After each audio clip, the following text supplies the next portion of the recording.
मुगल बाबा से आप नाम ले लिए, किसका? होम ग्रोन रेफिडेंसी चुन लिया आपने। फिर क्या किया? देखो 2-3 दिन में सामान्य आदमी का काम नहीं होता है, और इसका देखो टकाटक काम हो रहा है। पढ़े कहाँ तक हो? पढ़ा लिखा लग रहा है। तो कहाँ तक पढ़े हो? 10वीं पास हो। झूठ बोलना भी ठीक से नहीं सीखे हो। पता है सिगरेट बहुत नुकसान करता है शरीर को, पता है? ऊपर से लेके नीचे तक ऐसा कोई इलाका नहीं है जहाँ कैंसर नहीं करता हो। यहाँ पे, यहाँ पे, यहाँ पे, यहाँ पे, यहाँ पे, नीचे तक फर्जी दस्तावेज पे गुमफ्ता मिल गया तुमको। कैसे बनाए फर्जी दस्तावेज? कोर्ट से नोटरी मैंने खुद से करवाया। कोर्ट से नोटरी भी करवा लिया तुमने। देखो इस देश में सब कुछ हो सकता है। और बेटा ये तो मजा किए, तुम क्या किए? तो गाड़ी चलाते रह गए क्या? डॉन को पकड़ना मुश्किल ही नहीं बल्कि नामुमकिन है। भले उनके पीछे 11 मुल्कों की पुलिस लगी हो, लेकिन छत्तीसगढ़ के दुर्ग पुलिस से बच पाना बेहद ही मुश्किल है। और कुछ ऐसे ही आज खुलासे हुए हैं। हमारे साथ बातचीत करने के लिए एसपी अभिषेक पल्लव है। सर, ये कहा जाता है डॉन को पकड़ना मुश्किल है, लेकिन जालसाज जो एक गिरोह बनाकर महिलाओं को लूट रहे थे, करीबन 6000 से ज़्यादा महिलाओं को उन्होंने झांसा देकर एक बड़े रकम का ठगी करके फरार थे। कैसे पकड़ने हासिल हुए और ये मोती माला केस क्या है?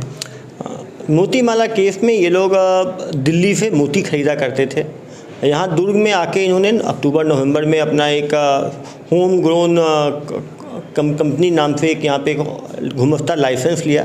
ये फर्जी डॉक्यूमेंट के आधार पे फर्जी सिम कार्ड लिया करते थे, फर्जी आधार कार्ड लिया करते थे, फर्जी आधार कार्ड के आधार पे फर्जी पैन कार्ड बनाया करते थे, और फिर बैंक में अकाउंट तक खोल लिया करते थे, घुमफ्ता लाइसेंस ले लिया करते थे। ये महिलाओं को ये प्रॉमिस करते थे कि उनको वो 5 किलो मोती दिया करते थे 2500 रुपये में, और कहते थे जब ये बनाकर फिर माला बनाकर लाएंगे तो इनको 3500 रुपये दिया जाएगा। जो महिलाएं किसी दूसरे महिला को रिफ़र करके लाएगी उसको 400 रेफरल रुपये दिए जाएंगे। तो कहीं ना कहीं लालच दे के मल्टी लेवल मार्केटिंग करके इन्होंने 2 महीने के अंदर दुर्ग भिलाई में 6000 महिलाओं को 25,000 केजी मोती देकर उनसे 2 करोड़ से ज़्यादा की ठगी कर ली। इसके पहले इसी मॉडल ऑफ ऑपरेंडाई से राजस्थान में बीकानेर में, बिहार में पटना में, मध्य प्रदेश में जबलपुर में इनके द्वारा ठगी की गई थी। अभी यहाँ से भागने के बाद इन्होंने वाराणसी उत्तर प्रदेश में दोबारा इसी स्कीम में ठगी करना शुरू कर दिया था। वहाँ भी उन्होंने लाइसेंस बनवा लिया था, फर्जी सिम कार्ड, फर्जी आधार कार्ड सब ले लिया था। दुर्ग पुलिस ने पिछले 4 महीने से इनको तकनीकी रूप से इनका हम पीछा कर रहे थे। हम सारे एविडेंसेस को हम ट्रेस कर रहे थे। यहाँ टावर डंप के आधार पे, सीसीटीवी के आधार पे हमने इनकी पहचान करी।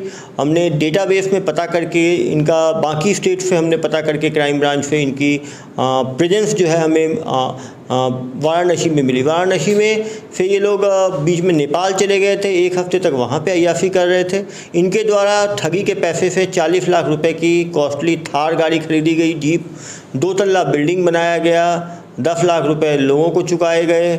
ऑनलाइन बेटिंग में पैसा लगा रहे थे ये लोग, और महंगी सामान खरीद रहे थे। 2 लाख रुपए की सोने की चेन खरीदी। दुर्ग पुलिस ने सभी सामानों को जब्त किया है। माननीय न्यायालय में केस चलेगा और इनके सामान की कुर्की करके जो महिलाएं हैं जो ठगी गई हैं उनको वापस करने की कोशिश दुर्ग पुलिस द्वारा की जाएगी।